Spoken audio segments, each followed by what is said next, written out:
Welcome to my channel. ఇప్పుడు వచ్చేసి మనం సెల్లార్ డోర్ మూవీ రివ్యూ చూద్దాం. ఇది వచ్చేసి హాలీవుడ్ మూవీ, తెలుగు డబ్బుడు. ప్రైమ్ నెట్ఫ్లిక్స్లో స్ట్రీమ్ అవుతుంది. అయితే ఈ మూవీ ఏంటంటే ఫస్ట్ బేసిక్గా క్యారెక్టర్స్ చదవడంలో క్యారెక్టర్స్ వచ్చేసి హీరోయిన్ క్యారెక్టర్, వీళ్ళకి కొత్తగా మ్యారేజ్ అవుతుంది. ప్లస్ హౌస్ ఓనర్ క్యారెక్టర్ ఉంటారు. ప్లస్ ఇప్పుడు స్టోరీ విషయానికి వచ్చే వరకు ఇంకా హీరో హీరోయిన్ వచ్చేసి కొత్తగా మ్యారేజ్ కపుల్. అయితే వీళ్ళు వచ్చేసి కొత్త ఇల్లు తీసుకుందామని చెప్పి ఇల్లు సెర్చ్ చేస్తుంటారు. అయితే ఒక ఆవిడ తనకు ఇల్లు ఒకతను చూపిస్తాడని చెప్పి అతని దగ్గరికి పంపిస్తారు. అయితే అతను వచ్చేసి వాళ్ళ ఇంటిని చూపిస్తాడు.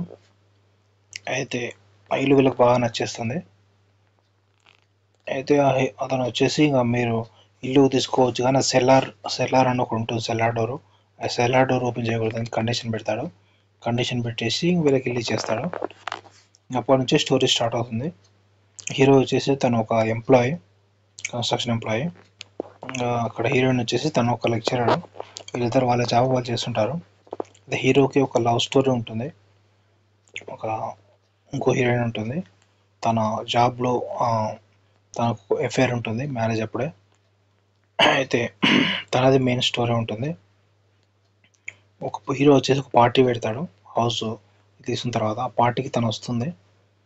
అయితే నెక్స్ట్ అక్కడ వచ్చేసి ఇంకా ఆ హీరోయిన్ తోటి కొంచెం రిలేషన్ అలా ఉన్నందుకు తను వచ్చేసి ఒక కంప్లైంట్ లాంటి అలా ఇస్తుంది. తను వచ్చేసి తనను రిజెక్ట్ చేస్తుందని చెప్పి. అయితే ఇంకా అక్కడ ఇన్వెస్టిగేషన్లో తెలిపోతుంది తను వచ్చేసి రాంగ్ కంప్లైంట్ ఇచ్చిందని చెప్పి. ఆ తర్వాత ఆ సెకండ్ హీరోయిన్కి ఏమైంది ఏంటి అనేది మూవీలో చూడండి. సెకండ్ హీరోయిన్ వచ్చేసి తను మర్డర్ అవుతుంది. తను ఎలా చనిపోయింది ఏంటి అంతా మూవీలో చూడండి. తన కార్ వచ్చేసి ఒక శివార్లో ఉంటుంది. ఈ పోలీసు వచ్చేసి ఇన్వెస్టిగేషన్ చేస్తుంటారు తను ఎలా చనిపోయింది ఏంటి అనేది. అదే డోర్ తీసినందుకు చనిపోయింది, సెల్లార్ డోర్ తీసినందుకు చనిపోయింది, అది చనిపోయింది అనేది. లాస్ట్ వీళ్ళు సెల్లార్ డోర్ తీయడానికి ట్రై చేస్తుంటారు. మెయిన్ మొత్తం సెల్లార్ డోర్ గురించి ఉంటుంది కొంచెం స్టోరీ. మూవీ అయితే టోటల్ ఎంగేజింగ్ బాగానే ఉంటుంది, పర్లేదు. కొన్ని